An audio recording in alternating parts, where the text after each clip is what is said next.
After many months of fleeing from her pursuers, a very beautiful and poor mother decided to hide in an orphanage. There she was, singing a lullaby to her newborn baby, named Lu Shu, until the orphanage owner came to expel her. She then looked one last time at her baby and asked the lady to take care of him while she went to get some medicine. But after the lady agreed and saw a knot-shaped pendant, Lu Shu's mother vanished just like a disappearing smoker. Since the day she disappeared, 18 years had passed, and Lu Shu ended up becoming a bankrupt man who cared for his younger sister, Xiaoyu, and even though he was poor, he continued spending all of his money on festival schemes to make her happy. When they approached to watch the main event, the flames almost burned Lu Shu's face, but at that instant, time froze. The entire universe came to a halt, and his knot pendant shone with a golden hue. No one else noticed this fact, but Lu Shu realized that the man in front of him was not creating optical illusions and that all of his powers were real and magical. When the show ended, Lu Shu wanted to know the source behind the flames, so he went backstage with his sister,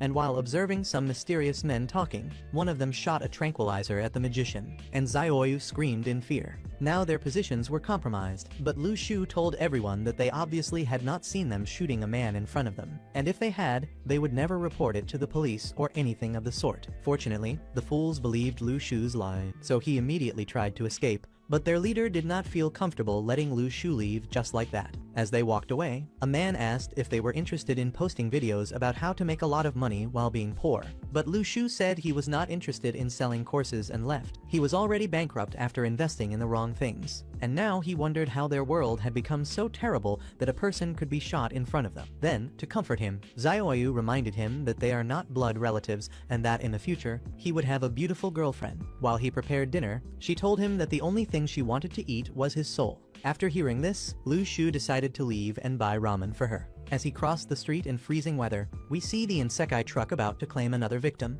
and this time the chosen one was Lu Shu. After being hit, his soul began to leave his body. But since this is a Chinese anime, Lu Shu ended up receiving a hacking system, and the Noisy in his pendant began to float. When he ascended to the sky, Noisy finally opened and released all of its energy to revive his heart. After resurrecting from death, he thought of only one thing, which was that the truck driver should pay for running him over. Then he began telling the man to give him all his money, but some random numbers started appearing above him, until the man decided to flee. Then, at the corner store, Lu Shu tried to buy his sister's ramen, but the store manager was shocked to see so much blood dripping from his head. So Lu Shu left and ended up running into a couple on the way home, as soon as he arrived and entered his house to take a shower. However, he noticed that the wound on his head had completely healed, and the strangest thing of all was that there was a golden scar on his hand. When he began investigating, he saw a lottery system that informed him about all the coins he had collected, and he realized that he had received these coins at the exact moment he awakened negative emotions in other people.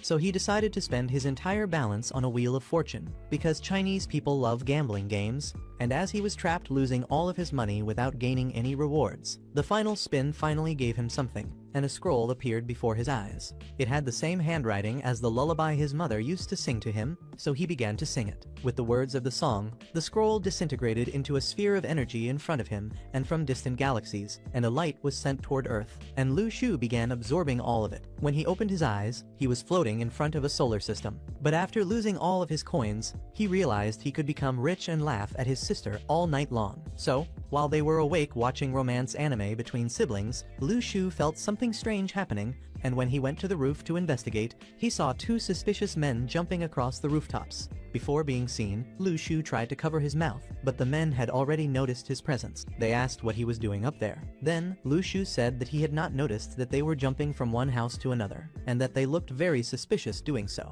He revealed that he was up there simply admiring the sky, and the fools actually believed him. They told him to go home before leaving, jumping away again. While waiting inside, Xiaoyu wondered who he was talking to, but a man fell outside the window. Then, Lu Shu forced his sister to stay inside the house while he went to check, and her anger about the situation caused him to earn many more coins. Although she sneaked out behind him, he told her to call an ambulance, as the man was in bad shape. However, Lu Shu did not have money to pay the ambulance fee, so he simply wanted to leave him outside. When he said this, his system granted him coins, and it was at that moment that Lu Shu realized the man was pretending to be unconscious, so he told his sister that they should leave the man's body outside, and if he were dead, he said they could use him as fertilizer or something similar. After saying this, he earned 470 coins, and Lu Shu was happy to be on his way to becoming the next demon lord. The man tried to beg for water, so Lu Shu gave him a snowball, but the man threw it away and begged for water again. However, Lu Shu began pushing him down and teasing him mercilessly, just to earn more coin. He told him that he was only trying to help him rest, but the man was already fed up and grabbed his arm, trying to burn him. However, his heart nullified the burn and began dissipating the fire. No matter how many times the man tried to burn him, he continued earning coins from all this foolish interaction. So the man said he was only joking and wanted to leave. When he stood up, Lu Shu told the man to avoid going home because he would probably see his wife cheating on him. After saying this, he smiled and earned more points because of it. After that, inside his room, he decided to spend all of his coins and buy the first item, which was a celestial fruit. After eating it, before he realized it, a beam of light came toward him from the edge of the cosmos, and he was transported back to his solar system, where the celestial fruit became another planet. With all the energy leaving his body, he returned to reality and saw the root of a tree forming in his hand. He quickly realized that he had become much stronger than before, and after going through all of this, he wanted to accumulate even more coins to see how far he could go. Sometime later, upon seeing a fire on the news, he decided to create chaos in his school group chat, instantly earning thousands of points. The following morning, at his shop, some of his classmates saw him selling eggs but pretended not to notice him. This became his daily life, and he explained it to the man beside him, saying that most people were embarrassed to be friends with a bankrupt guy like him. After saying these words, 3 wealthy boys approached Lu Shu and tried to mock him for being poor, but he replied that they smelled worse than his expired eggs, irritating all the spoiled rich kids. Their leader tried to call him ugly, but Lu Shu said that it was his mother who was ugly and poor. The guy did not believe being called poor, so he decided to buy all the eggs to appear rich. However, Lu Shu took advantage of this moment to farm coins, announcing to everyone in line that the fool in front had bought all his eggs. Due to everyone's irritation, Lu Shu ended up earning many coins for his hack system. The wealthy boy at his school tried to show his VIP card as a method of payment, knowing that Lu Shu did not accept cards. However, at that exact moment, all the money for the eggs was stacked on the table by a beautiful girl who attended the same school as them. Her name was Quincy, and after doing this, she left, and Lu Shu told the boys to clean themselves properly before leaving home, as they stank of filth. In class, everyone saw the news about the awakening of a superhuman, when suddenly a boy arrived saying that a murder was about to happen on the rooftop. Lu Shu, being curious, decided to approach and see it more closely. However, his body suddenly sensed danger surrounding him, and while running up the stairs, he noticed that the girl from before was returning from the rooftop. On the roof, the delinquents tried to eliminate the principal, but Lu Shu, seeing all the ugly characters around him, realized that this was the perfect chance to earn even more coins. He took a step forward and began reciting the damn Chinese constitution, saying that dictatorship is only allowed by the nation's leader. He also commented that children are permitted to work, only to immediately add that this boy was committing a serious crime, and talking about such things to a delinquent earned him thousands of coins. After all, what he said would not solve anything, and since everyone was distracted by Lu Shu's ridiculous performance, the police ran toward the delinquent and neutralized him. One of the girls approached him and said that she thought it was amazing that he had saved the day, but he told her that he was not interested in girls who looked like boys, farming even more points in the process. And this was exactly everything he needed to earn all the coins he wanted from this event. But when he entered the room, he saw 2 suspicious scientists who were about to force him to take a blood test. With no way to escape, Lu Shu was forced to receive injections from the men. Fortunately, they were Chinese, so their tools were very small, averaging about 2 centimeters. Returning home, he saw that strange man from before, but he completely ignored him, pretending he had never seen him in his life. At home, he saw that his sister had developed a fever because of the cold, so he decided to bet all of his money on a celestial fruit to cure her, instead of simply trying a common medicine. For over 30 rounds, he was trapped losing all of his money from the hack system, until he finally won one of the fruits. After winning 4 more fruits, he gave one to his sister, and her fever disappeared instantly. Thus, it became clear that this anime was designed to encourage people to spend money in gambling houses. During the day, he decided to give her the remaining fruits, saying that consuming them would allow her to awaken like him. However, while he was losing coins, he began accumulating them again, calling the poor girl useless for never doing her homework,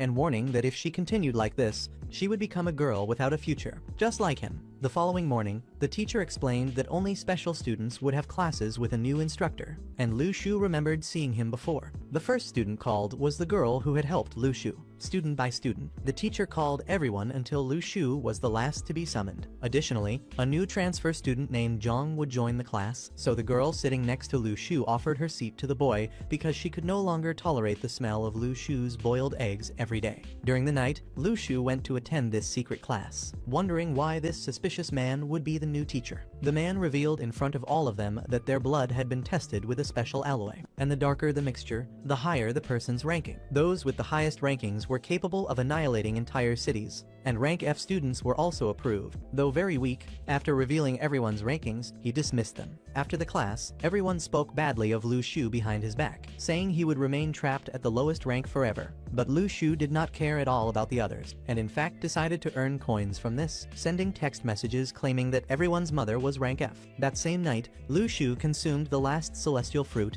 and noticed that now it could be purchased in the item shop. He also saw that the Wheel of Fortune had unlocked a new item, this time some expired tofu. With all the remaining coins, he started spinning all night, and after hours of spending his coins, he finally hit the jackpot and unlocked a new scroll. But before he could read it, the scroll's energy attached itself to Shiliu's head, and a dark energy emanated from the sky, allowing her to also see the solar system. While lying in bed, he wondered if there was a connection between his two solar systems, but saw that he needed to spin over 80 expired tofu items to unlock a new item, and he ended up falling asleep wondering if he could turn his coins into money. Then, the following morning, he decided to sell the expired tofu. When one person tried the tofu, they found it delicious, and because of this, the entire city lined up to try some of the expired tofu. His life began to take a new turn, allowing him to sell his smelly foods for more money. And because of the huge line with many people smelling the expired tofu, he was able to farm many more coins for his hack system. In a short time, he summoned the last of the celestial foods, and his solar system was finally complete. The same music he had heard as a baby began emanating around him, and he consumed the star's energy, exploding it into a million different flames. At that moment, a mysterious dagger appeared before his eye, and he realized that the giant star had been his soul all along. So he tried to summon the sword using the power of his soul. However, upon using it, he completely exhausted all of his energy, and he wondered just how powerful he would become once he completed all 7 solar systems. The next day, Professor Lies presented the Spiritual Stone, which is a powerful item that unlocks hidden abilities through meditation. At home, Lu Shu tried to combine his power with his new sword, but the absolute violence of his celestial nap almost overwhelmed him. Upon leaving the house, he noticed a strange old man practicing his swordsmanship, and the old man tried to show off. But Lu Shu had already completely disappeared. At school, the class leader demonstrated his strength in arm wrestling, defeating everyone. But when Lu Shu appeared, he attempted to challenge him to a duel. However, Lu Shu remained still, more tactful, and to completely destroy the class leader's hopes. Lu Shu told him that he could try using both arms against him. Yet again, Lu Shu completely destroyed him, and in the end, the leader thanked him, saying that because of the arm wrestling against him, he had awakened his powers and become much stronger. During lunch, Lu Shu never tired of irritating people to earn more coins, so he used his special toxic gas ability, making everyone uncomfortable with the smell of expired tofu and gaining many more coins. After that, at home, he sensed something strange again, and he told his sister to stay quiet inside while he went to investigate. It was at that moment that he saw a strange man bowing his head, and the old man from the neighboring house received him as one of the leaders of the Celestial Network. Now, with the world at war, the mysterious leader asked the old man if he would like to become the final member of the Celestial Network, but the old man, named Mr. Lai, rejected his offer. After being rejected, the long-haired man left, promising Mr. Lai that he would bring the medicine he had requested. And as he left, he glanced at Lu Shu before departing. The following morning, Lu Shu became interested in Mr. Lai's swordsmanship skills, but he had not yet begun his training and simply tossed his little sister to Mr. Lai to take care of her. At school, his negative emotion counter kept rising, and he began wondering what the hell his sister was doing. After classes ended, the very beautiful girl who had helped him before looked at him, and when he returned home, he saw that Mr. Lai was indeed helping his sister with her math homework. However, due to the way Lu Shu had educated her, she treated the old man very poorly, and all of Mr. Lai's negative emotions were converting into coins for Lu Shu. He realized he could use his sister to accumulate even more coins since they were somehow connected. and now that Mr. Lai was taking care of his sister for him, he was very eager to teach Lu Shu how to use a sword. Before they began, Lu Shu begged Mr. Lai to teach his sister every day, which ended up irritating both of them quite a lot. When Xiaoyu returned home, Master Lai brought weighted vests, each weighing about 90 kilograms, but Lu Shu threw them into the air like toys, revealing that he was one of the awakened superhumans. Seeing his absolute power, the old man decided to take a different approach and pointed a piece of paper at the wall. Birds flew away, and a magical aura began to envelop the paper. The old man then looked at Lu Shu and said that they would teach him that anything in the world could be cut, and with precise movements, he moved the paper downward, creating a fissure in the ground that cut through steel. This was his first lesson, and he told him that mastering a single skill is better than being mediocre in 10 different abilities. Then the old man ordered him to cut the air with a sword. Lu Shu was determined to master his power and began slicing through the air, but his posture was terrible. Fortunately, Master Lai corrected him, and as he progressed, the old man was eager to see how Lu Shu's skills would develop. Hours passed, and on the 1000th strike, Lu Shu finally felt the wind swirl around him. During the night, they shared a warm drink together, and Master Lai asked Lu Shu what he believed makes a person stronger than others. In response, Lu Shu told him that he thought a person is powerful if they do not follow anyone's rules. But Master Lai revealed that it takes character, experience, and determination to become the strongest. He asked Lu Shu whether he would take on more responsibilities if it meant becoming stronger. However, when thinking about these words, Lu Shu revealed that the only person he truly cared for was his little sister, and he said that he would never assume a greater responsibility, even if it meant becoming stronger. He also said that he would never help anyone else in this world again,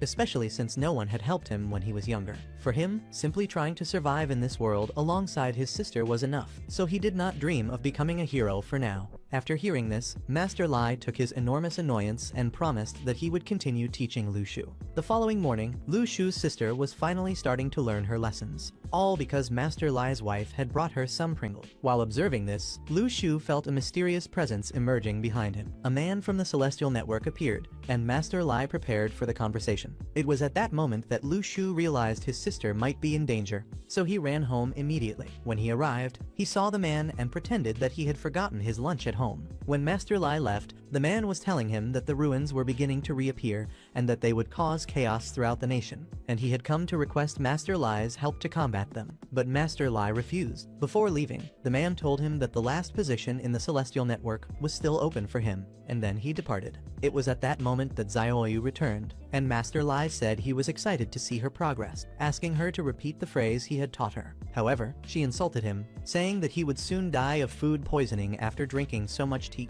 Before leaving, he handed Lu Shu 2 vials to test his rankings and went away. At night, Lu Shu was excited to see how much he had evolved with the celestial fruit, and he saw that his blood had darkened enough to classify him as rank A, possessing the power to destroy an entire city. However, his vial began to glow with the colors of the galaxies, and he wondered what this could mean. While trying to bury his result outside, Master Lai asked him what his ranking was, but Lu Shu lied, saying his rank was still F, a clear lie that earned him more coins. During the following nights, he continued singing his lullaby, completing more planets in the nebulas, until the blue sea began to envelop him. He tried something that no one should attempt at home and realized that the second solar system provided him with protection against injuries. He wondered how his sister was doing, but within her solar system, black holes were the only things appearing, and the center of the nebula began pulling her inward. When he entered his room, he saw that she was being consumed by the darkness of her celestial map, until she returned to reality. He said that he had finally broken through the first layer. He asked which abilities she had managed to unlock, so she concentrated her energy and summoned the body of an ant, revealing that the poor insect had died the previous night, but now it obeyed all her commands.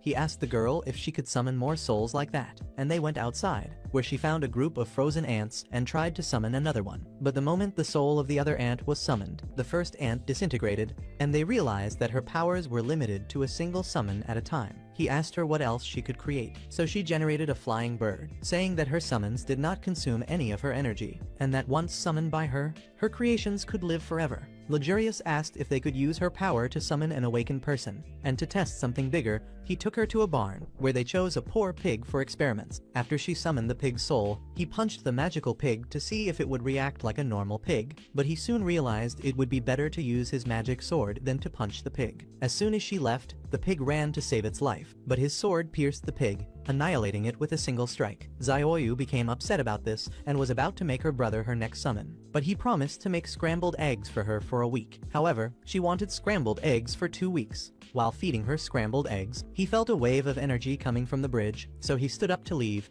but Xiaoyu jumped onto his back, saying she would go along. After leaping between the buildings, they saw 3 men fighting against Luxurious Instructor, and one of the bandits had awakened. The bandit launched hundreds of fireballs toward the instructor, but he managed to dodge them all with his hand, until the ropes of the bridge caught fire. While he was distracted, the man leapt at him and used his strength to almost crush him, but as he evaded, one of them began manipulating the floor beneath him to throw off his balance. Reinforcements arrived forcefully, approaching and taking care of their allies. However, none of them were able to scratch the leader, so the instructor activated his magical seal to explode the 2 on the spot. Using the smoke to his advantage, the bandit leader hid inside the mist. The instructor's 2 companions ran through the smoke, but as soon as they entered, a massive explosion occurred. As the smoke dissipated, the 3 bandits emerged, and Lu Shu told Xiaoyu to go back while he attempted to discover the bandits' identity. As he was very curious, now the National Guard had completely surrounded the bandits' location, and they began infiltrating their hideout,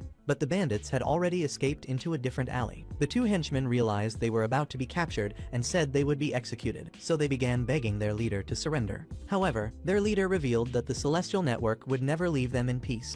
After they had eliminated 2 of its soldiers, he told his companions he would create a distraction and try to escape. As the soldiers approached, the leader blew up the door to knock them down, but the others had already surrounded him. It was at that moment that the bandit leader used his 2 accomplices as human shields, fleeing from all who attacked him. As he ran through the alleys, one of the soldiers used his red bodily fluids to create an enchantment, attacking the bandit leader and throwing him against the wall, leaving him with nowhere to escape. At that moment, the soldiers noticed Lu Shu's radiant aura, the gossiping boy above them. He tried to say he was looking for his lost cat around there, but his instructor ordered the soldiers to capture him and began launching several magical talismans in his direction. However, Lu Shu decided to act like the god of Parker, vaulting over his enemies using swords and human bodies as trampolines. Obviously, the bandit was also being hunted, so he threw his companions as a distraction. But the general of the Celestial Network used his swords to slash open the bandit's stomach. Now the bandit could store 3 iPhones inside. At the same time, Lu Shu faced 2 girls simultaneously and used his sheets against them in battle. He dodged all their attacks with ease and counterattacked, even throwing 1 girl against the wall. Lu Shu, a true misogynist, a great honor for all Chinese. When the second girl ran after him, he used the sword sheath to knock her to the other side. Using his superior acrobatics, he performed a backflip to avoid the sword strikes and delivered a lethal blow that rendered his final enemy unconscious. Below him, the bandit leader was still fighting. He was able to dodge all the attacks, but the dual sword wielder pinned him against the wall, almost immobilizing him. However, the man crushed the metal swords with his own hands, grabbed his head, and unleashed dozens of punches to his throat, before dragging him along the wall. At that moment, the instructor launched several of his talismans at the man, but none of them even scratched him. He then threw the unconscious soldier toward Lu Shu and struck the ground, creating a mist that blinded the entire battlefield. The instructor tried to catch Lu Shu off guard, but he leaped to evade the attack. At that moment, several debris began flying toward the instructor, forcing him to use his talismans to illuminate the entire battlefield. Another gas cylinder came toward him, and as he realized the cylinder was heavy and full of gas, it simply exploded in his face, and he was thrown against the wall while burning alive. Fortunately, this kind of damage did not affect him. When the mist dissipated, Lu Shu noticed that all the soldiers had been knocked down and that the bandit was the only one still standing. At that moment, Lu Shu covered his body with all his energy. The bandit prepared to deliver a punch, but Lu Shu managed to hold him with his fists. Then the sword inside him ignited, piercing the bandit, who had the misfortune of messing with the wrong person. After doing this, he returned home, performing his legendary Parker moves. Upon arriving, he removed his cloak of concealment and invisibility and told his sister that he wanted to test her powers once again. When they left the house, Master Li asked what on earth they were planning to do so late at night. The little girl said her brother was taking her to a 5-star restaurant and that he would spend all his life savings to make her happy. Lu Shu asked the old master if he wanted to join, but the old man said he had no money for that and asked them to be careful during the night. Very thoughtful of him. As they approached the location where the battles had taken place, Xiaoyu summoned her bird to get a better view of the entire area. After ensuring there were no enemies nearby, she and Lu Shu returned to the exact spot where the fight occurred, and of course, they noticed that all the bodies had already disappeared. However, as Xiaoyu stepped into the area, She sensed the energy of the men who had died there. Lu Shu told her to use their souls. She absorbed their energies, but she still could not summon them. She did not know if the reason was her own limitations or the souls of the men who had just died. She then asked her brother to wait at least one day. In the end, Lu Shu was pleased that they had made some progress and told his sister that it was now time to return home. But she told him that he still had not taken her to a 5-star restaurant. Lu Shu explained to her that he was just making an excuse for the old man. But the girl did not care about that at the moment. She only wanted to spend every penny he had in his broke pockets at a noodle shop. The little girl began devouring everything with gusto, and Lu Shu told her that he wished he could take her out to eat like this every day. He believed that if she had remained in the orphanage, she could have had a better life. But when she heard these words, she tried to hold back her tears, asking why he would want to send her back there. She began crying, saying she did not care if she lacked a coat or enough food. The only thing that mattered to her was being with him because he was her family. At that moment, he remembered when he had first run away from the orphanage and how she had held his hand, not wanting him to leave her. Yet he had walked away, leaving her alone all that time while struggling to survive without a home. He had started selling eggs to pay rent and studying in the time he had left. Loneliness slowly eroded him until he finally saw Xiaoyu appear before him. At first, he tried to send her back to the orphanage, but she clung to him. Since then, her smile became the light that helped him endure all the difficult days and led her back to his apartment, where she was happy to finally live beside him. Whenever their eggs did not sell and he could not afford food, he would take spoiled harvests he found from other vendors and bring them home for his sister to eat.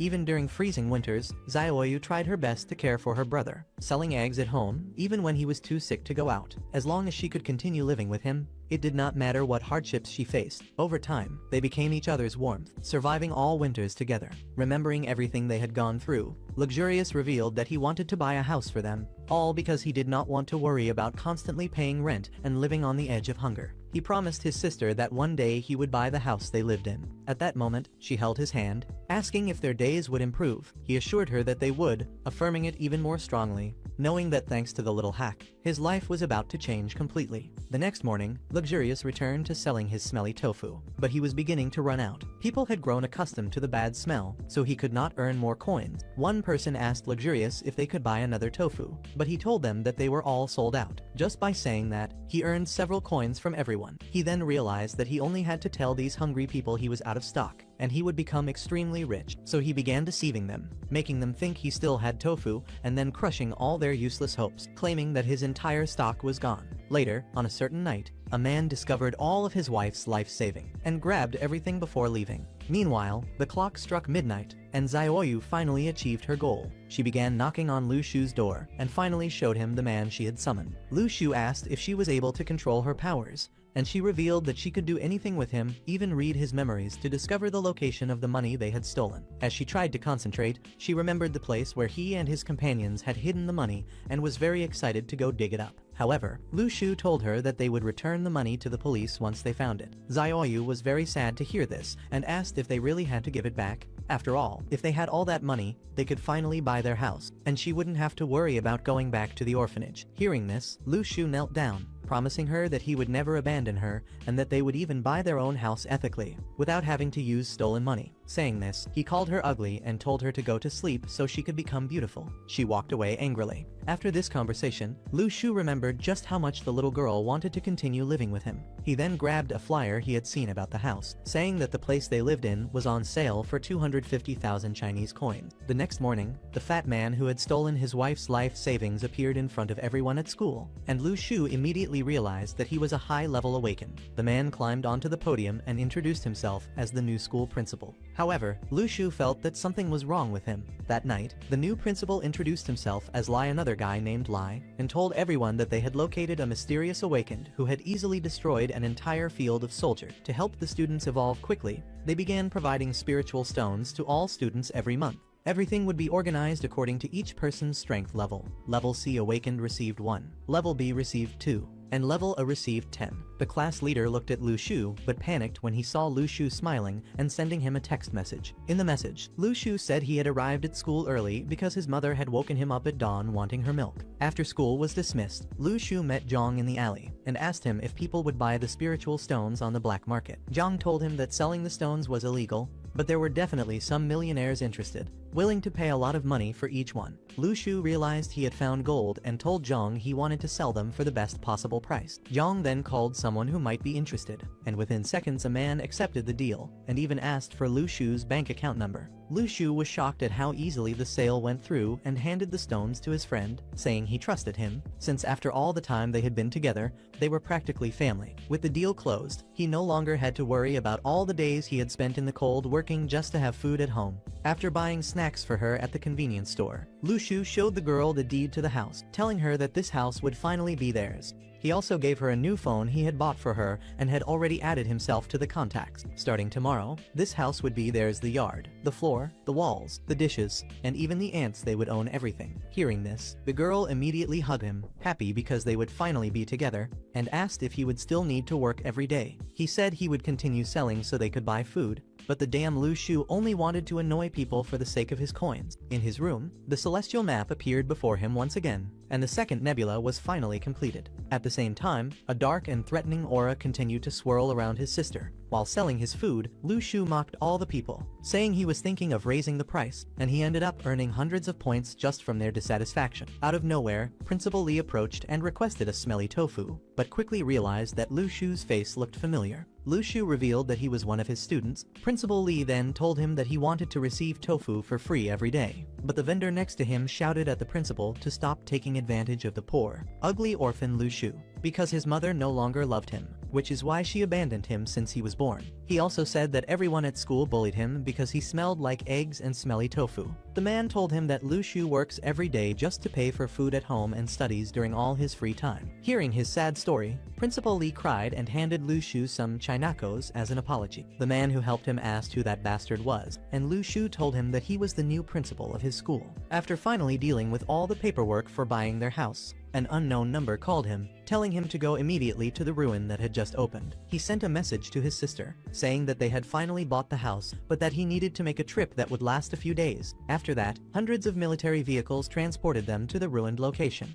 At that moment, Lu Shu thought about farming coins, so he began saying that they all smelled like an anime convention, and thus more coins began to accumulate. When they arrived, a boss served meals to everyone, and the class leader went up to Lu Shu, saying he was happy to finally see him eating something decent instead of eating the garbage he scavenged from the orphanage trash. Hearing this, Lu Shu simply sighed. Yaku and Si appeared from behind and disappeared completely before the class leader could look back. While they were having lunch, an overweight man looked for a place to sit, and one of the soldiers gave him his seat to calm him down. However, when he stood up, Lu Shu approached him and told him to get up, but the fat man politely refused. Lu Shu then slapped him, causing him to fall unconscious to the ground. Lu Shu did this because he hates fat people. After that, Zhang appeared and said he was surprised that Lu Shu had managed to put the fat man in his place and even offered him some of his food as a reward. He told Lu Shu that since they were close to the ruins, their hack systems would level up very quickly. That night, Lu Shu wondered how he could enter his celestial map without singing his lullaby, but he soon realized it would be fairer to use all his free time to earn more coin. So, while the class leader was meditating,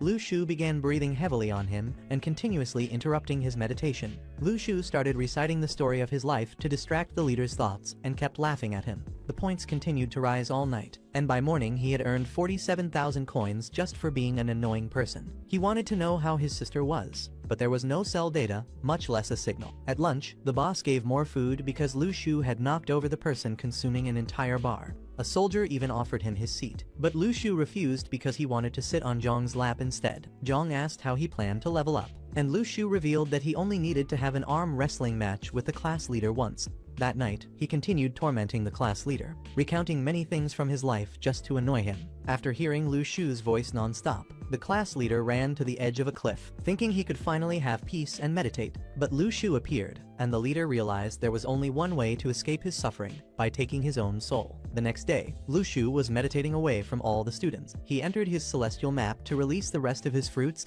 and even unlocked a new planet. In exchange, a light swirled around him and formed a dark cloak that encapsulated his body, granting him a new invincibility power. While everyone gathered for lunch, the boys tried to let Lu Shu go ahead of them, but the class leader appeared laughing while looking for him. They mocked Lu Shu for still being rank F, but Lu Shu asked if he wanted to fight one more time to see who was stronger. The The class leader really wanted to fight, but the instructor said they could not fight, so the only thing they could do was participate in an arm wrestling match. The leader reluctantly agreed. Inside the camp tent, the two boys faced off, and everyone was betting that the class leader would win. But as soon as the round began, Lu Shu smashed the class leader's arm against the table, saying that the class leader's mother was much stronger than him, and that she always put a lot of pressure on him when they were in bed. Saying this, Lu Shu started shouting, saying that he had leveled up again, thanks to the class leader, who is a loser. The instructor, all motivated by the arm wrestling match between the two, asked Lu Shu if he wanted to have an arm wrestling match with him as well. So they started to face off, but Lu Shu instantly defeated him, and said that it was all thanks to the class leader's mother, because she always made him train like a madman every night. Just from this little prank of mocking the class leader's mother, Lu Shu earned several coins.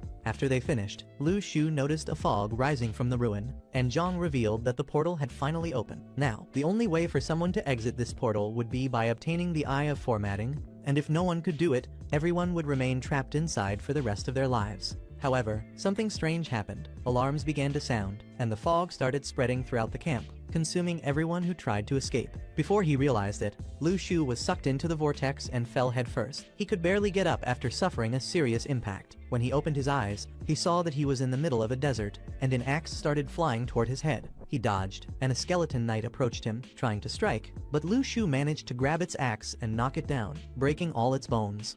After defeating the skeleton, Lu Shu decided to climb onto a giant rock to get a better view of his surroundings. He also wondered where everyone else had gone. Suddenly, an arm emerged from the ground, so he jumped and began fleeing before the other skeletons could grab him.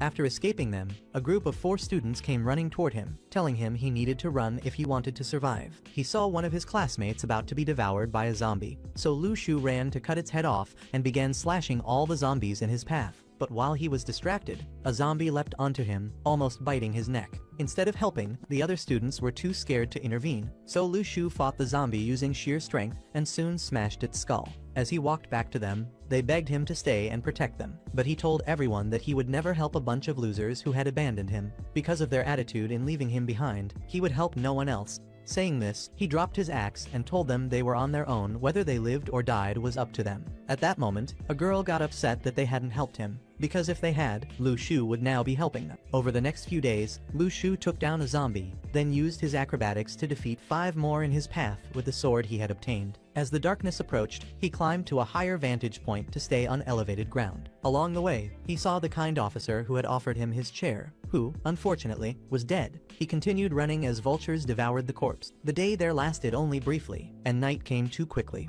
While walking, a flare appeared. He jumped into the air to knock it down and quickly moved toward the person who had fired it. In a ravine, he saw a man holding a flare gun. He knew no student had received such a weapon. His system revealed that the man's name consisted of numbers instead of letters. Lu Shu jumped, wondering if this man was a spy. It turned out that before the fog enveloped everyone, a group of spies had carried their flares, and the man in front of Lu Shu was one of them. However, Lu Shu had angered everyone at the school, memorizing the face of every teacher and student. He knew this guy definitely wasn't one of them, so he was forced to begin his bullying session in exchange for coins. As the night went on, he kept earning points just by staring at the man. The man then tried to introduce himself as Zhang, but Lu Shu said he had never met someone so ugly. Zhang asked if he could see the sword he had obtained, and the two began slowly walking toward each other. But before he could grab it, Lu Shu pulled it and said he would use it to penetrate Zhang's mother later. At that moment, Zhang said that his mother had died last year and tried to flee. Lu Shu apologized and promised to watch over him to make sure he was safe, which irritated Zhang even more. Yes, my friends, Lu Shu had found his new victim to cultivate coin, and he knew there was no way he would let this man escape. They continued running after him, and Zhang was shocked that Lu Shu could keep up. Suddenly, more zombies began emerging from the ground and surrounded them. Zhang saw this as an opportunity to escape from Lu Shu, but he was shocked that Lu Shu was still chasing him. He told Lu Shu to give him his sword so he could protect them. But as they ran to save their lives, Lu Shu thought this was the perfect moment to farm more coins. So when Zhang turned to grab his sword, Lu Shu clutched it and pretended to be scared of getting shocked. When 3 zombies surrounded them, Lu Shu pushed Zhang to the ground and started running. One of the zombies tried to bite Zhang, but he used a pocket knife to fend off his enemies and began running to save himself. When Lu Shu thought he was finally away from him, he saw Zhang rounding the corner, staring straight at him. So Lu Shu started pretending to be defenseless. Then Zhang approached, hiding his weapon, and Lu Shu told him they should find a place to rest for the night. Zhang decided to put the weapon away, and they ran toward the giant hill. After climbing together, Lu Shu wondered who this person really was, but he realized it was the perfect chance to earn even more coins. In front of Zhang, he began pretending to sleep helplessly, all to scare him while trying to strike sneakily. Soon, daybreak came, and Lu Shu managed to earn 30,000 coins from this guy. He began to feel hungry since he hadn't eaten much in the past few days, so he got up and said he would look for something to eat. When Zhang could no longer see him, Lu Shu started eating his stinky tofu and decided to return the way he came. When he saw Zhang lying there searching for him, he decided to test the strength of Zhang's butt. Poor Zhang screamed for his life, but Lu Shu was too hungry to care. He began wondering why he could smell rotten tofu. He thought about how it would be possible to find food there since they hadn't even had time to prepare. To farm even more, Lu Shu started mentioning all the delicious meats that existed, like bacon, lamb, and steak, causing Zhang to unleash all his anger in a single strike. Lu Shu barely dodged, and with the fog surrounding them, Zhang tried to knock him down. This time, Lu Shu's acrobatics weren't enough to avoid a kick to the face. As Zhang spun, he ran to crush him, but Lu Shu grabbed his arm and threw him to the ground. Zhang regained his balance and tried to strike Lu Shu, but he dodged all attacks and headbutted Zhang to make him punch. Zhang realized he was no match for him. When the fog engulfed Lu Shu, Zhang tried to run and knock him down, but Lu Shu's martial arts skills allowed him to take Zhang down. Zhang grabbed his sword and knocked him away, but Lu Shu stepped aside at the last second, completely avoiding it, and invoked his mystical dagger to stab him, winning the fight. Now, he felt sad for ending the life of someone who had spent an entire day with him. But unfortunately, the world was cruel. This wasn't the life he wanted. But if that's how it had to be, he promised to keep moving forward and wished he could see his sister soon. A few days later, Lu Shu came across an apple that had been half-eaten and realized he had finally found a fruit to replace his stinky tofu. He started climbing the tree and grabbed one, but the squirrel became furious. He decided to eat the apple in front of the squirrel and even steal all its apples. Then a bunch of squirrels began pelting him with stones, and one even left its cave carrying a huge rock to throw at him. Lu Shu decided he would be a threat even to animals. While trying to escape, he realized the fruit had fully restored his energy and quenched his thirst, so he kept running until sunset and reached a river. After drinking some water, he began eating even more fruit. He realized the Eye of Formation must be in the middle of the ruin. But before he could reach it, a wolf appeared behind him, and a second wolf tried to pounce on him, but he cut it down and couldn't run, turning the corner. However, he saw 30 wolves waiting to fight him. Lu Shu began running to save his life, but at least he was earning hundreds of points every second that passed. When he returned to the forest, the squirrel started throwing stones at him again, so he promised to steal all the fruits when he came back. While he was out of the forest, a wolf jumped and slashed his arm. When he tried to eat a celestial fruit, he realized that his body markings kept appearing. No matter how terrifying it was, he knew he would return alive to his sister, so he ran for hours until nightfall. But the wolves continued chasing him. Eventually, his shoes began to wear out, so he used them to knock down 2 wolves and kept running. Fortunately, the feeling of running without his shoes was even better, and his speed increased greatly, allowing him to run much faster than the wolves. Further ahead, he found some of his classmates gathered together, so he decided to make a grand entrance in front of them. He saw that one of them was carrying his axe, and the same people asked if he could help them. However, Lu Shu said he preferred that all of them die, especially since he had already been abandoned to die before. At that moment, he discovered an infinite coin exploit, which consisted of mocking people who were desperate to survive. He asked them how long it had been since they had eaten, and the girl revealed that it had been 3 days. They were already starting to starve without food or water. She begged him to save her, but he called her greedy and started eating in front of them. The sound of him biting into the apple almost drove one of them insane. At that moment, the greedy girl knelt from hunger. He then showed her his delicious apple. She opened her mouth and closed her eyes, but Lu Shu did not want to share his apples. They realized there were 8 of them and only one Lu Shu. The leader tried to demand food in a threatening way, but Lu Shu began reciting all kinds of meats, causing these starving people to nearly lose consciousness. Lu Shu was actually shocked they had survived so long without eating. He stood up to grab his axe, which frightened them all. After taking the axe, he asked if they wanted it back. When the man said yes, Lu Shu replied that it was a pity. Saying this, he began fleeing from them, leaving the ugly, hungry losers defenseless. At least he left 2 apples for everyone. Another week passed inside the ruin, and Lu Shu wondered if his sister was still okay. But as he uttered those words, he heard the footsteps of a knight. Looking toward the source of the sound, he saw a skeleton knight turning toward him. In an instant, it tried to strike his face, and Lu Shu barely managed to avoid slipping. While struggling to push it away, he heard 2 more horses approaching in the distance. He drew his spear and knocked the skeleton down. The other skeletal soldiers arrived, but Lu Shu began climbing the mountain so they couldn't reach him. They started shooting arrows at him, but he managed to dodge every attack until the skeletons gave up and began to retreat. Without his spear, the skeletal soldier decided to pick up only his sword and continued to retreat. In the distance, a group of soldiers from the Celestial Network had seen the skeletal cavalry. One suggested killing their leader, so the man watched until he realized that one of the skeletons was holding only a sword instead of a spear. He concluded that the one holding the sword was the leader. He decided to shoot and take down the leader, but after successfully hitting, they realized they had shot the wrong skeleton. The knights then started firing arrows at them, and they began to flee. As they left the arena, one of them saw Lu Shu sneaking along the cliff. Before they could act, Lu Shu jumped to steal the spear from one of the knights and climbed back onto the cliff. They began firing arrows again, but he dodged all the shots and left with his new spear. He hid in a tree and waited for the soldiers to leave before jumping. However, he remembered that his weapons would be confiscated as soon as they left the ruins. To ensure all his hard work wasn't wasted, he decided to swap these weapons with the other students. At that moment, he fell into the knight's trap, and they began surrounding him. This was all part of their plan, but Lu Shu stayed firm and enhanced his spear with his mystical energy, throwing it into the sky. After retrieving the weapons, the spear cut down 2 of the knights. Lu Shu then leapt toward the leader to knock him down and threw his axe at another enemy. He grabbed a 3rd spear and narrowly dodged an incoming strike. But when the skeleton nearly hit him, he dodged and laughed at it. One of them tried to shoot an arrow, but Lu Shu threw his spear. While spinning, he grabbed another one. As that skeleton was eliminated, he threw his spear at the skeleton running toward him. The leader tried to cut him with his sword, but Lu Shu managed to defend himself and knocked down a skeleton mounted on a horse. Immediately, he cut the swordsman and leapt toward the last skeleton to crush it to the ground. After defeating them all, he managed to protect all his weapons. Meanwhile, his little sister was gathering data on her horse. It had been some time since he last contacted her. Very annoyed, she opened a box her brother had told her not to open, only to find another box inside. After some time opening boxes, she found a bag of chips, but the note said to wait until he got home so they could eat it together. She smiled and put the package away, but felt sad because he wasn't responding to any of her messages. Meanwhile, Lu Shu was climbing another mountain to ambush more skeletons. When no one appeared, he started meditating and finally ate another celestial fruit. The magical aura transported him back to his solar system, and he was able to unlock another planet. Feeling the power of the fruit, the Celestial Network prepared to ambush a group of 9 skeleton soldiers. Just as they were about to make the surprise attack, a spear appeared from the sky and struck their leader.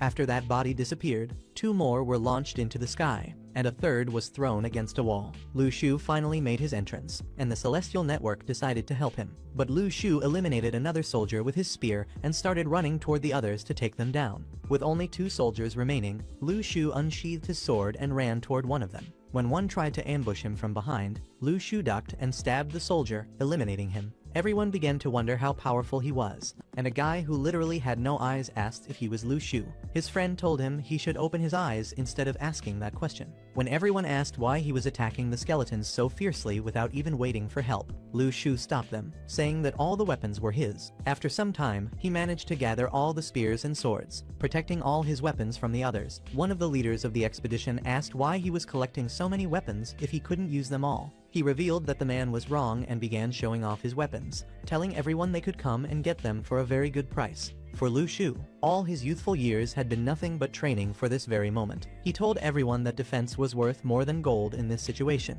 The man asked if he could buy a sword, but Lu Shu realized that no one had real money there. So he asked the man how much his jade necklace was worth. The man said it was worth a lot, and Lu Shu offered a trade, but the man rejected the deal. A soldier stepped forward and decided to make a deal, offering his rich person's watch in exchange for a sword. Another offered a 7-carat chain, while another offered a very expensive watch. He saw how all of them were injured. If he were a rich person with an easy life, he would have helped them. But being a poor, screwed, miserable, failed man, Lu Shu decided to just profit from all of them. Everyone started lining up, and soon Lu Shu was bathed in gold. 2 people decided to pool their funds and paid a good amount for a sword, but Lu Shu handed them an axe instead, saying the money wasn't enough for a sword. However, he showed them that the axe was actually better than a sword, so the man gladly accepted. When Lu Shu finished negotiating, the group finally entered the center of the ruins. At this point, Lu Shu was the happiest man in the world for being so rich. After walking for hours, they decided to camp and spend the night. Lu Shu noticed that everyone was starving and running out of water. For the first time in his life, he decided not to be a threat and gave the leader a bunch of apples so each person could cut one and eat a small piece. As soon as everyone ate a small slice, they realized that all their energy had been restored and their hunger and thirst were completely satisfied. At that moment, they began offering even more things in exchange for a single apple. He accepted the offer and realized that he was about to become a millionaire. One of them tried to call Lu Shu evil for hoarding all the food and attempting to sell it, but he replied that it was their fault for being so useless. Suddenly, a gust of wind blew from the ravine, and dozens of ghosts began flying toward them. All the students prepared to attack. But as the ghosts approached, Lu Shu felt his dagger trying to leave his sheath and tried to restrain it, knowing this was not a good time to reveal his secret weapon. As soon as a ghost came near Lu Shu, he felt a terrifying presence emanating from it. Seeing Lu Shu as some sort of demonic being, the ghost fled, and all the other ghosts began escaping the area. That was how Lu Shu realized that his abilities were becoming increasingly powerful as he advanced. Eventually, they reached the center of the ruin,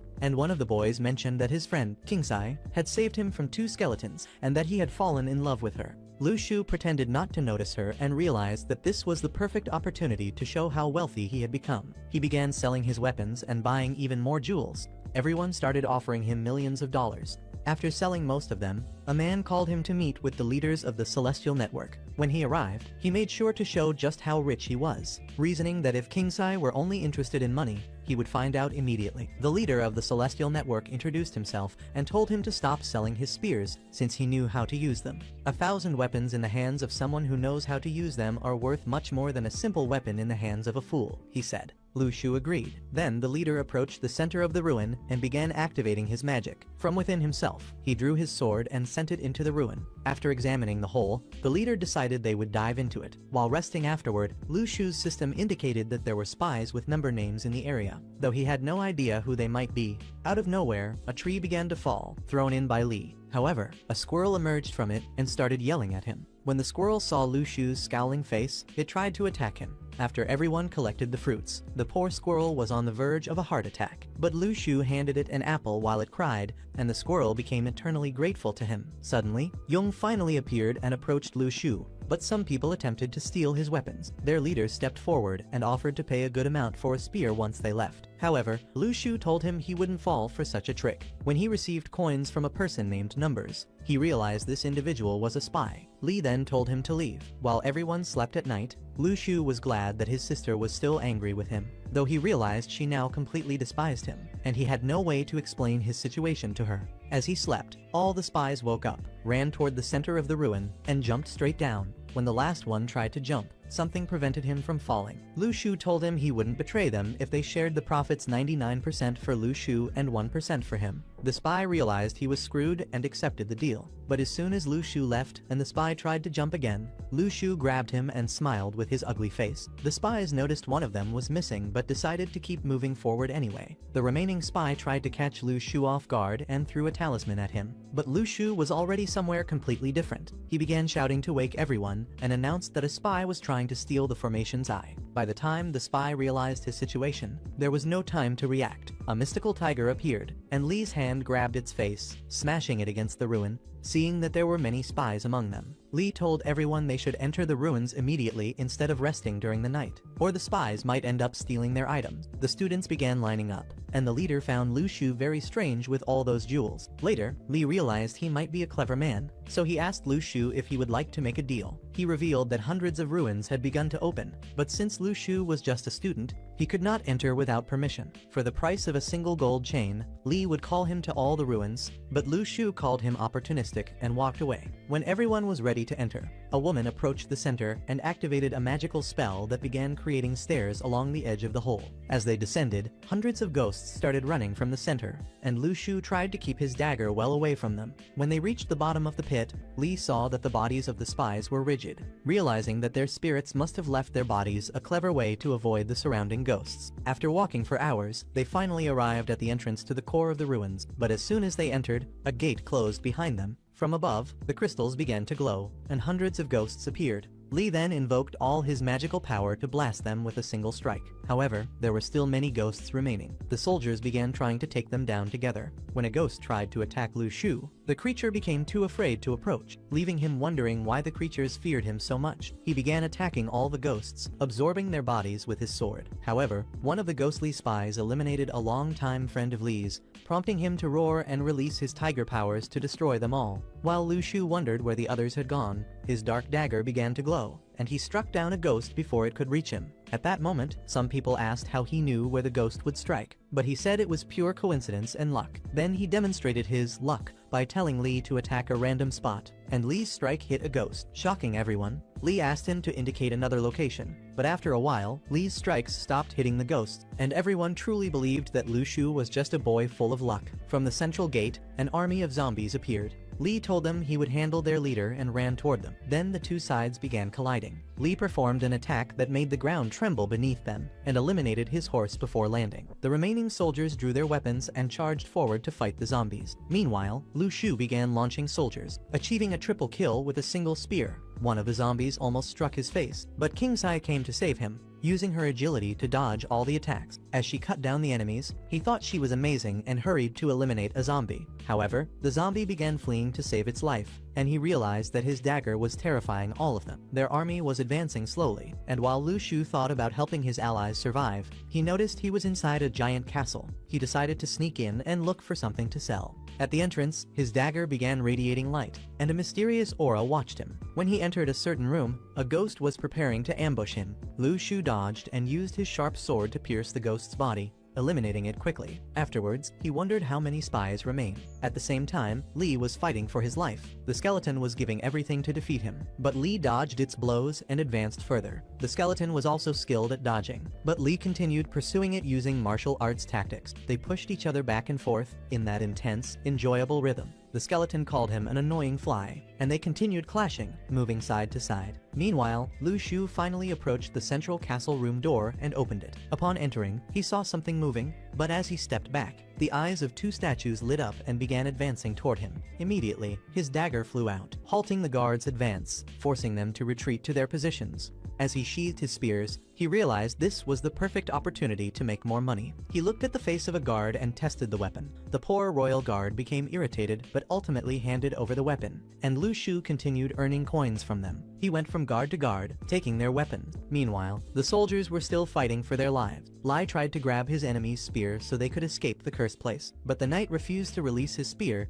which made Lai believe that the spear really was the eye of the formation. Because of this, they began putting all their energy into it, exalting him. None of the soldiers succeeded, and the situation was so dire that the leader was nearly eliminated. But Koen unsheathed her sword and eliminated 5 skeletons within half a second. Nearby, the skeleton leader focused his energy on 3 dragons that began charging toward Lai. The guy barely dodged and was caught by an explosion that, instead of killing him, trapped him even more. To make matters worse, another dragon was coming from behind to bite and kill him. Just when everyone thought he was about to die, Lai cast his final spell, reached out, ran toward the knight, grabbed his spear, and kicked him. Meanwhile, Koen continued eliminating the remaining skeletons, then climbed to a high spot to look for Lu Shu, but he had completely disappeared. As Lu Shu delved deeper into the room, the skeleton leader sensed a presence he was supposed to be guarding. He threw down his spear and ran toward Lu Shu. At that moment, Lai realized that the eye of the formation was something else and began chasing the knight. When the skeleton leader returned, he saw that none of his guards had their weapons, and by then Lai had already reached him. However, the skeleton ordered the knights to take Lai's life and ran toward Lu Shu's location. At that exact moment, Lu Shu was picking up a strange item, when suddenly he noticed a skeletal soldier behind him. The enemy began running toward him, and Lu Shu accidentally dropped the mysterious item from the chest. While it was still in the air, he managed to catch it. At that moment, colors began to fade from the world, including the enemies and the people trapped there. The world started to collapse, and the ground began breaking apart, swallowing the humans. Gravity ceased to exist, and everyone's energy was being drawn into Lu Shu's item. Suddenly, the spears formed a circle around him before being swallowed. When the ground beneath him disappeared, the squirrel tried to cling to him before vanishing. After that, everyone finally returned to their world. We then see Jiang beginning to run, looking for Lu Shu. At the same time, King Sai started running, searching for any trace of him, while Lai was sneaking out of the camp. Later, we see all the soldiers handing over their items, until Jiang appeared running, shouting that he couldn't find Lu Shu. The instructor, moved, said that Lu Shu had done an excellent job, sacrificing himself to save the others. Some people were happy, saying he deserved to die after deceiving them, but the class leader was saddened and told the instructor that they could at least search for his body. However, Lu Shu appeared in the blink of an eye and went to the class leader, saying he had only stayed alive to continue mining his mother during the night. He handed his remaining weapons to an instructor, and the weight of them broke the table. While walking home, his sister's negative emotions began to rise. He saw a bag of potato chips and noticed she was waiting for him in the tree. He tried to reach out for a hug, but she jumped and stomped on his face. She began inspecting his body, and when she finished, she was happy to see he wasn't scratched and hugged him while crying. He apologized for making her wait so long, but she began running home, and he followed her. When they returned to the street, he told her he had become rich. He showed her the expensive watches he had acquired, but she no longer cared about money. The only thing that mattered to her was him. He promised to take her to a good restaurant tomorrow to make her happy. They then promised each other that they would never part. On the way home, old 6C from the sword school was happy to see him return safe and sound. He told him to rest before continuing their practice, and Lu Shu thanked him for taking care of his sister while he was away. When they were alone at home, Lu Shu asked her to summon the body so she could invoke it. After she did, he summoned 2 magical pearls from his body. She asked what the stones were, and he explained that one was made from the ghosts he absorbed, and the other from humans who had turned into ghosts. She wondered what would happen if she started her invocation, so Lu Shu inserted one of the balls into the ghost's mouth. Immediately, the strength of its energy body surged dramatically. Xiaoyu then asked when he would stop intimidating her summons. He told her he had one last gift and took 2 apples from inside him. When she ate the apples, she obviously found them delicious. And at that moment, the damn squirrel appeared again and began scolding her for eating his little apple. However, Xiaoyu grabbed him and said he was the cutest thing she had ever seen, and she started playing with his face. Lu Shu told her to give the little creature a name, so she decided to call him Chubby, but Lu Shu told her that wasn't a proper Chinese enemy name, so she decided to name the squirrel Lixiao and gave him a potato chip. After the squirrel ate it, the girl had a brilliant idea. She put him inside a bag of potato chips and told him she would only feed him if he obeyed her. Lu Shu was shocked at the effectiveness of her manipulation. Once everything was settled, he looked at the ruin and tried to transport his consciousness into it. Before his eyes, he was floating above the entire city, but something still seemed wrong. So, when he brought his consciousness back, he decided to enter the lower part of the eye of the formation and saw all the weapons that had been consumed inside. Before his eyes, a giant door blocked his path, and when he tried to open it, it barely moved. All he managed was to peek inside, and he saw the castle where he had been trapped before with everyone. Meanwhile, Xiaoyu started trying to wake him, and when he tried to explain what he was doing, she hugged him, saying she was afraid he would leave her again. He told her he wouldn't be gone for long and promised to take her out for dinner. He also promised to buy a nice TV with all the gold chains he had collected. Now, the winter snow was finally beginning to melt, and fireworks lit up the sky. Above all, Lu Shu was happy to share this moment with Xiaoyu, because she was the only thing that mattered in his entire world. The second season begins with Eren Yeager from the Celestial Network facing multiple men at the same time. But this battle is just child's play for him, and one by one, he eliminates his enemies without breaking a sweat. Meanwhile, Lu Shu was continuing with his normal life, selling his stinky tofu, which was also spoiled tofu. Out of nowhere, an overweight bald man appeared, admiring the awful smell of the tofu, and Lu Shu told him that his tofu was like first love. It didn't seem like it would work, but in the end, it turned out to be amazing. The fat man had never experienced love before, so he decided to order 3 portions of stinky tofu. Lu Shu, however, said there was only 1 portion left, gaining some points from the man's desperation. The man asked for that last tofu, but Lu Shu said it wasn't for sale, which made the man even more desperate. He begged Lu Shu to sell it to him, hoping to experience first love. The fat man said he would pay whatever Lu Shu wanted. Poor man, he didn't realize that Lu Shu just wanted to mess with him to farm even more points. That night, Lu Shu went to the school for a parent meeting for students in the special cultivation class. He entered confidently in his suit, and while some people were commenting about a student named Lu Shu having killed over 10 zombies alone, Lu Shu himself appeared, saying that Lu Shu had killed more than 50 powerful zombies all at once by himself. The man, who seemed to have the situation under control, was uncomfortable and extended his hand to Lu Shu, asking which student he was the father of, but Lu Shu didn't answer. When the instructor appeared, he asked why Lu Shu had come alone to the meeting and where his parents were. Lu Shu just smiled, irritating everyone. Afterward, he took the instructor aside and explained that he was an orphan, which is why he came to the meeting himself. The instructor accepted this and asked Lu Shu and everyone to sit in their places. The instructor then commented on the incident, where all the students had faced great difficulties, and some had even died. He said he didn't intend to avoid responsibility, but parents should be aware of the dangers their children face when participating in special classes. After he said this, an old man stood up, saying he couldn't accept that the children would face such danger again. Some people agreed with him. In response, the instructor said that everyone was free to withdraw. However, those who withdrew would have their powers sealed and could never use them again. Lu Shu then raised his hand and asked what would happen to those who chose to stay. The instructor revealed that those who stayed would be sent to train with the Celestial Network and would also receive a great salary. Lu Shu found this very interesting because in addition to the profit from selling stinky tofu, it would be great to have another steady source of income. Everyone asked for some time to think about it, but Lu Shu stood up and said he wouldn't give up, unlike those parents who don't support their children. The instructor then said that those who stayed could, in the future, become the ones to save the nation. One by one, the parents began allowing their children to stay and advance to the Celestial Network. After the meeting, back at home, Lu Shu looked at his sister's student enrollment form. He left that matter for later and decided to gamble with his hack system. He had many points accumulated from causing chaos in the city, but no matter how many points he spent,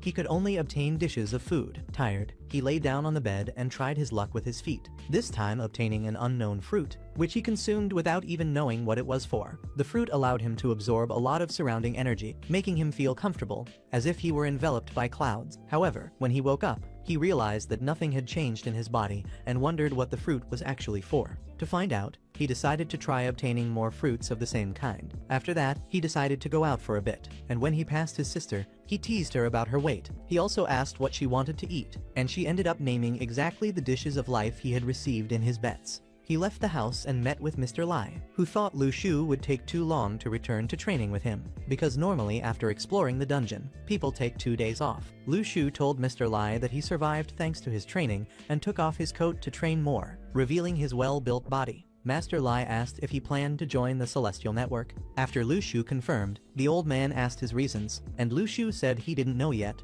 The old man explained that the Celestial Network protects humanity's peace, and Lu Shu said that was too big a goal for him, he just wanted to live peacefully with his sister. The old man then stopped the pointless conversation and began teaching Lu Shu a technique he should cultivate until he could open the door to an ice mountain that would form a legendary sword for him. Watching the old man use this technique, he realized that the previous fruit increased his cultivation level in the stability of the ice mountain. Lu Shu asked the old man how to summon the power of the ice mountain. The old man said it would be very difficult but gave him a tip. Imagine the mountain and swing the sword while saying for the path to open. Lu Shu did exactly that and managed to cut a falling leaf from a distance. However, when the old man saw this, he went inside his house and started shouting, giving Lu Shu thousands of negative points, leaving Lu Shu wondering if the old man had Alzheimer's or something. The next day, Lu Shu received his best classmate, Zhang, at his home. Upon entering Lu Shu's house, Zhang noticed how clean it was and realized that everyone who despised him for selling stinky tofu was wrong, because the house didn't smell. Zhang commented that the house was far away and peaceful,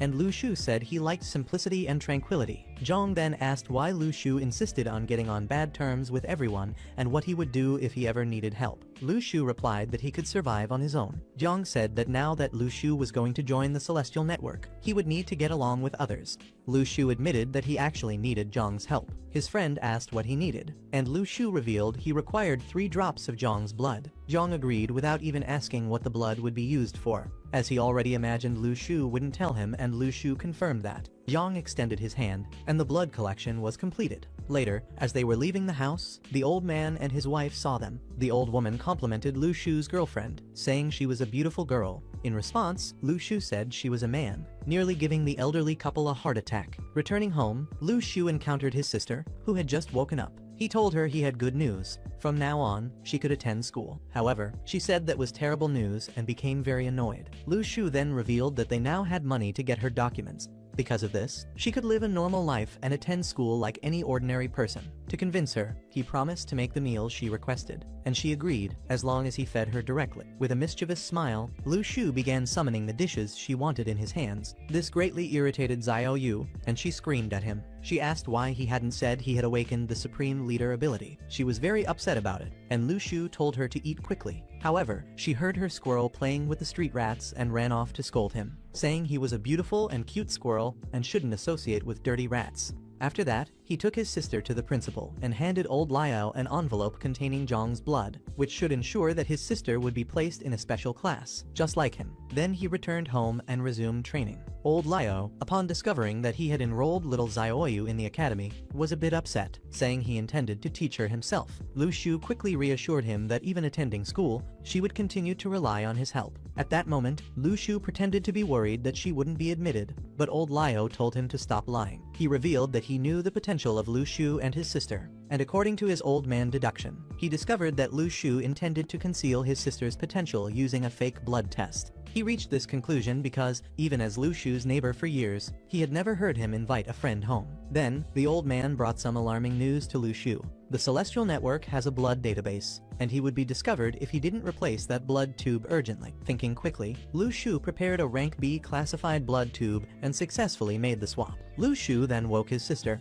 and once she got up, she immediately asked if there was breakfast. But when she saw that her brother had woken up at 4 am, she got annoyed and threw her phone at him. He told her he needed her power to solve a small problem. They went to a dark alley, where Xiaoyu summoned the spirit of her human Pokemon, which was laughing non-stop. After Lu Shu forced it to consume the pill from the previous season, he told his sister to make it enter the principal's office and swap the Tangrini's samples. She set the spirit into action, and Lu Shu used a rare item to follow it from above. As they approached the academy, they realized it was heavily guarded at night, but that wasn't a problem for Xiaoyu. She perfectly controlled the spirit, passing by guards, security cameras, and other obstacles unnoticed. She entered the principal's office and swapped the blood tube that was on the desk. However, during the escape, a guard saw the spirit. When he was about to report it, he was knocked out delicately, but he still managed to alert everyone before losing consciousness. The little girl pulled the spirit back into the principal's office and hid it behind the desk. The guards pursued it, and she tried to use force to escape, but the guards began shooting at the spirit from all directions, and eventually, someone managed to pierce the spirit's body with a powerful bullet. Fortunately, Xiaoyu remained unharmed,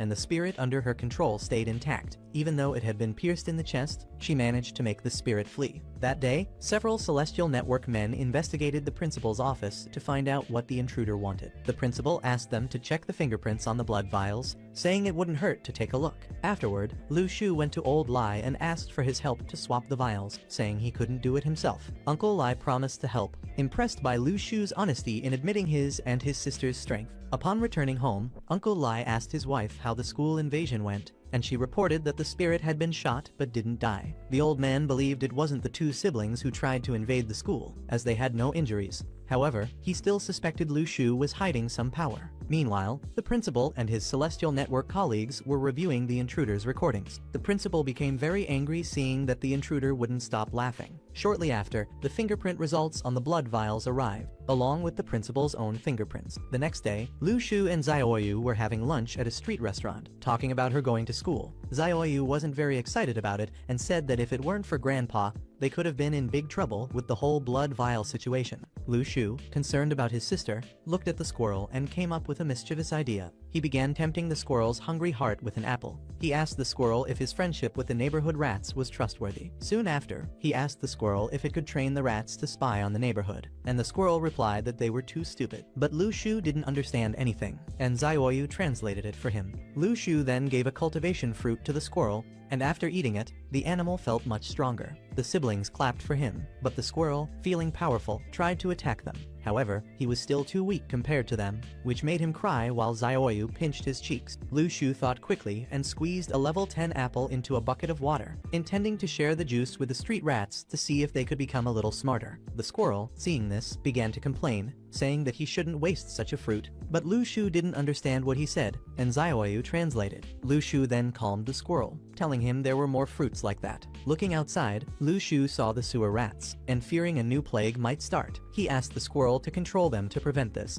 The squirrel didn't seem to have any problem with the task. After that, each rat was fed by the squirrel, and they truly became smarter after drinking the cultivation fruit juice. This allowed Lu Shu to ensure that many animals would be observing the area around them. After creating the rat army, Lu Shu felt annoyed that he still couldn't understand what the squirrel said, just like his sister, who had already awakened the ability to communicate with animals. So he held the squirrel and said he would teach it to read and write. He placed the squirrel in front of a tablet and instructed that, from that day on, it must do exercises on a specific app every day. Sometime later, late at night, Lu Shu was still awake, organizing his sister's backpack. His sister, all disheveled, came to ask him to go to sleep. Seeing that his sister was concerned about him, Lu Shu laughed and remembered all the difficult moments they had gone through together. The next day, Xiaoyu finally went to school. But first, she complained about her backpack. Lu Shu, however, focused on what was more important, telling his sister to hide her power and not hit anyone. However, he said she could feel free to bully everyone else. Sometime later, Xiaoyu entered the classroom.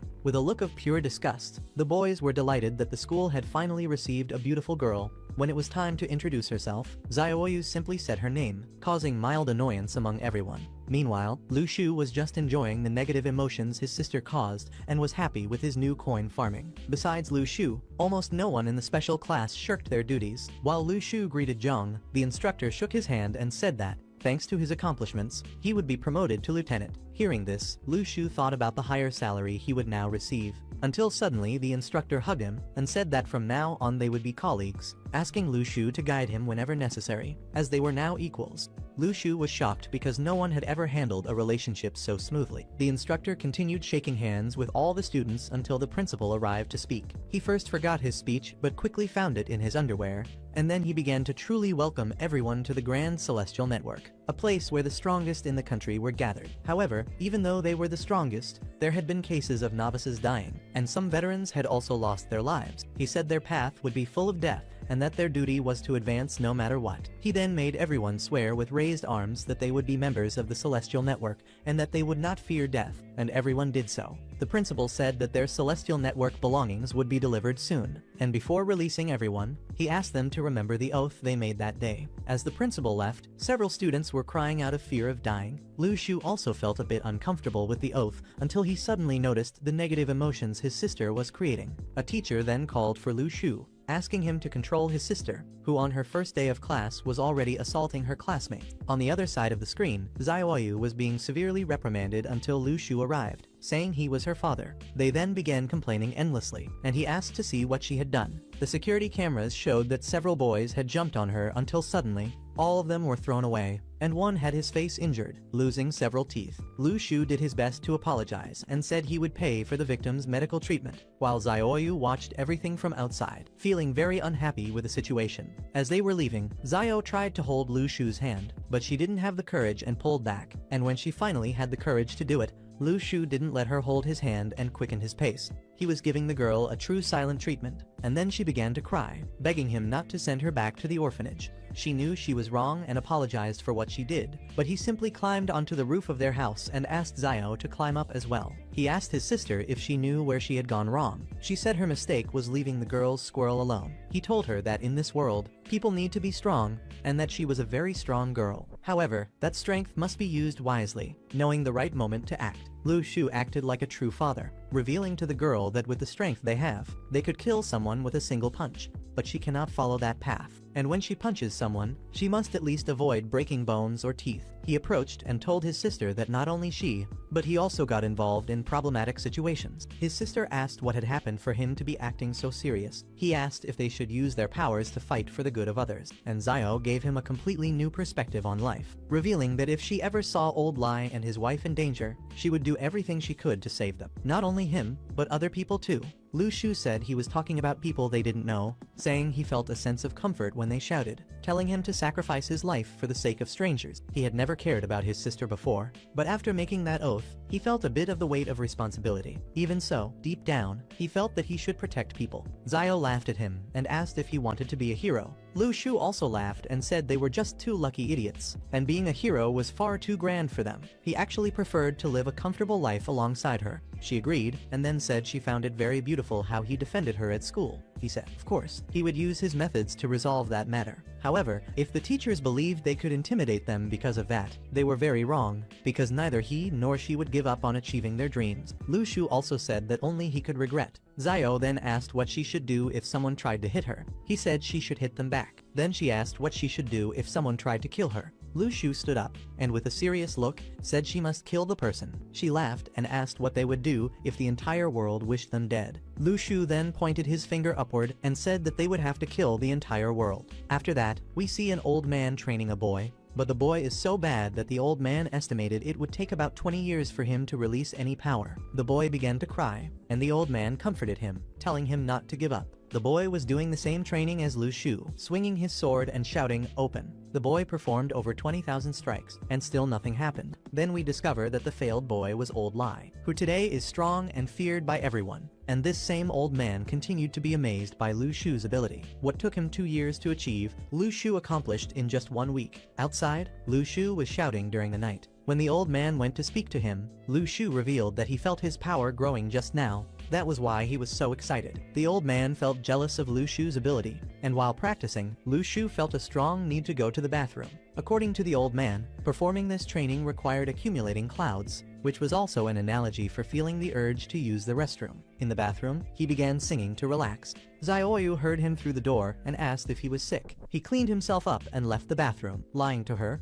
saying he was just humming while browsing a travel website. This greatly cheered her up, and they spent the entire night planning a holiday trip, which would be done by bus, as Lu Shu sometimes acted as if he were poor. The next day, the old man taught Lu Shu another technique to train. While practicing, he was in the sky, surrounded by dense clouds, and controlling these clouds with the movement of his sword was quite complicated. The old man commented that mastering clouds could be frustrating, and that there were people who didn't sleep for days trying to control them. In response, Lu Shu said it was fun, and he felt excited as he began to master a new technique. The old man was shocked by this, as in his time he had nearly given up multiple times. He then closed his eyes to see the clouds that Lu Shu was mastering, and in doing so, he realized that this boy was on a completely different level. Lu Shu then made a movement that emitted a sound traveling across the entire city. This was what his former master had called the sound of martial arts. However, even his master didn't know what kind of sound it was, as he had never seen anyone reach that level. Lu Shu looked at old Li and noticed his discomfort growing.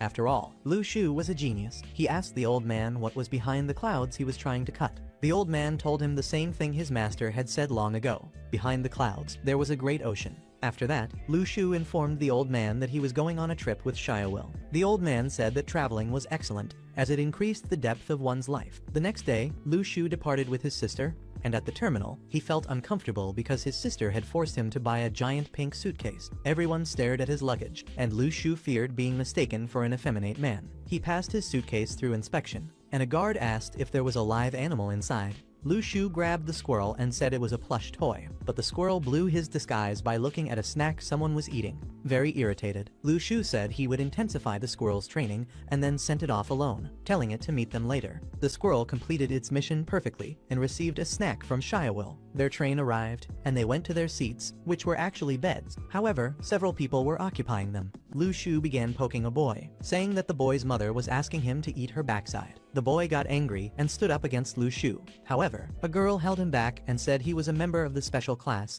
and therefore should not intimidate ordinary people. Lu Shu laughed and commented on the special class, prompting the boy to ask if he was also a member. Lu Shu replied that he was a mechanic. Everyone laughed and asked what he repaired, and Lu Shu said he fixed ugly people like them, using fists. The boy considered attacking Lu Shu but held back because the car inspection was approaching. Finally, Lu Shu lay down on his bed with his sister. During the night, he trained a little. However, he ended up breaking a train window, but didn't run away and decided to pay for what he destroyed. The next morning, he woke Xiaoyu up, promising to get her a legendary meal and making her brush her teeth before the bathroom line grew too long. After brushing, she asked for food, and Lu Shu began preparing a legendary instant noodle. Suddenly, stomach pain from his training hit hard, so he walked slowly, carrying it to Xiaoyu. She teased him, as he had been breaking toilets every night recently. As Xiaoyu began eating, Lu Shu noticed the people from earlier talking about spirit stones. He opened his mouth and said they were poor and idiotic. The boy from before got down from his bed, asking who he thought he was, and Lu Shu revealed his position as a lieutenant of the Celestial Network, even proving it.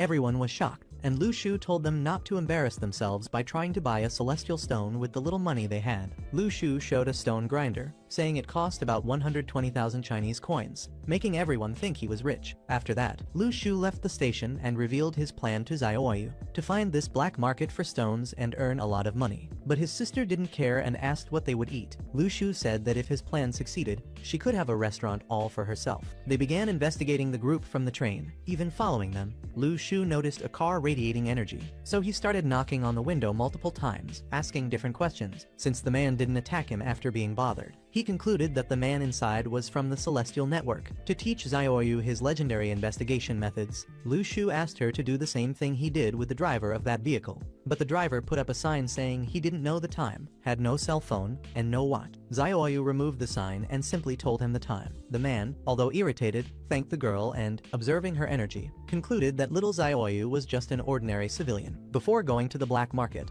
Lu Shu asked his sister to protect herself at all costs, and in case of danger, she should come to him. Lu Shu then went alone to the black market and discovered that it was actually a market of counterfeit goods. He observed the newcomers trying to figure out if something was genuine so they could buy it. Lu Shu thought it was all ridiculous. He decided to leave, but on the way, a bald man tried to sell some items, and he refused, asking if the old man was the king of pirates because he only sold pirated goods. The old man then asked if he was an advanced level cultivator, and Lu Shu replied that he only cultivates single mothers. The old man whispered to Lu Shu that he had cultivation stones for sale, but first, he asked Lu Shu to prove his power. Lu Shu did so by blowing up one of the old man's counterfeit items. Inside, a very strong boy delivered spiritual spikes, and the old man tried to explain that he didn't sell stones, but rather a chance for evolution in life. Lu Shu, like another skilled negotiator, seriously asked the old man the price, and the old man gave an absurd value, shocking Lu Shu, as he could easily sell his stones for that amount. Lu Shu then told the old man that the price was too low, so the old man raised it to satisfy him. Lu Shu then asked the old man to buy his stone at that price, and in the end, he managed to sell his stone for 10 times more than he had sold it before.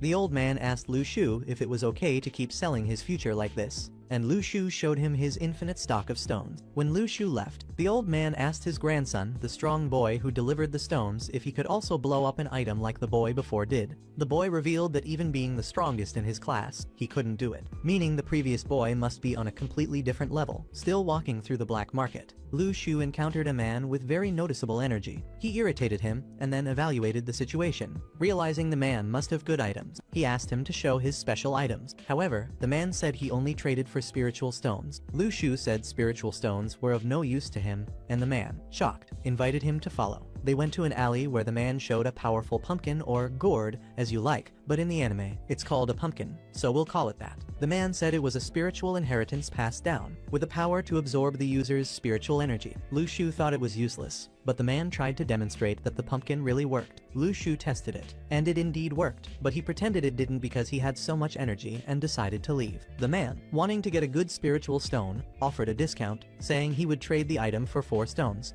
Lu Shu thought for a moment about what uses the item might have and decided to make the trade. The man took the stones and ran off, saying no return. On the way back, some rookie bystanders saw Lu Shu, but he told them that if they told anyone they saw him there, he would devour all their stones. Sometime later, Lu Shu returned to his sister, who was very angry that he had used one of her shirts as a disguise. He remained calm, promising to take her to eat some delicious lamb. Suddenly, those bystanders passed by, and since Lu Shu knew the name of the most annoying one, he decided to test if this tool could capture a human. He said the bystander's name, and the tool only got his attention. Testing again, it only caused him terrible pain on touch. Lu Shu realized the tool worked and concluded it was a low-quality item, which was why the seller ran away after the trade. The next day, he went to the lamb restaurant with his younger sister. He annoyed the cook into making a generously filled plate for his sister. After finishing, Lu Shu teased the squirrel for still not knowing how to read and write. He then gave the squirrel another cultivation fruit. After eating it, the squirrel evolved further, even gaining a mohawk. When it was time to board the bus for their sightseeing tour,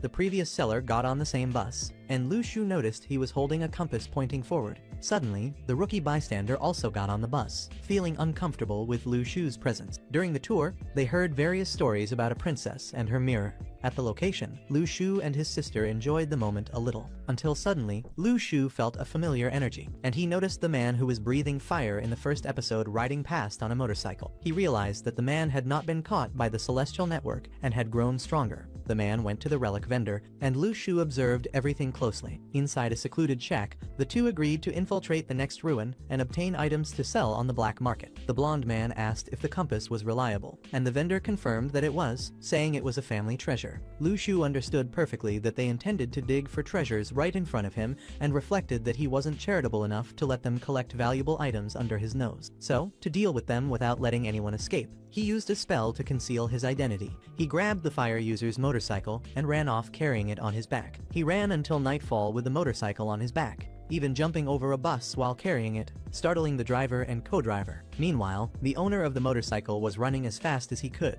with his pursuers behind him. At one point, he called the vendor and asked him to meet him on the way to the mountain. The fat vendor arrived quickly, and the owner informed him that a man had stolen his motorcycle and was running with it on his shoulder. The motorcycle owner didn't know anyone capable of doing this, so he asked the vendor if he had angered anyone recently, and the vendor denied it. Without much information, they decided to head to Mount Huey to not lose the items there, but they lost confidence remembering that they would have to run there since the motorcycle they planned to use was stolen. Meanwhile, the Celestial Network received messages from people reporting a man carrying a motorcycle on his back. They checked their cameras and saw Lu Shu moving rapidly. No matter how many agents they deployed, Lu Shu was moving too fast, and his disguise made it impossible to identify him. They decided to set up a trap in the city, but Lu Shu didn't show up there, leading them to conclude he was still on the road. Lu Shu left the motorcycle at the top of a mountain and remembered Lydian's compass, which allowed him to locate an energy explosion. He focused and successfully found this energy. He then discovered a place with very soft sand and used one of the spears he had obtained to pierce the ground, uncovering something very interesting. He broke through the entrance and entered what seemed to be an excavation mine. The place was full of traps, but Lu Shu easily avoided them, even remarking that not even a 230-year-old Chinese elder would fall for such useless traps. As he progressed through the dungeon, he found an altar with half a mirror. He channeled his energy into it and nearly blinded himself. They called the item a nothing bomb. Lu Shu sensed some negative emotions, indicating that his pursuers had arrived. They were fighting near the dungeon, blaming each other for leaking information about the dungeon with legendary items. However, they decided to stop fighting and find the dungeon quickly before it was too late. Since their enemy was already inside, Lydian asked his business partner to burn the entire dungeon. Before they could, Lu Shu communicated with them, offering the mirror in exchange for being allowed to leave alive. They agreed, and he tossed the mirror. The men doubted whether it was the real item. Lu Shu told them to test it by channeling their energy into it. They did so and ended up blinded, just like Lu Shu. Our hero grabbed the mirror, and even when attacked, the firepower of blinded enemies was nothing to him.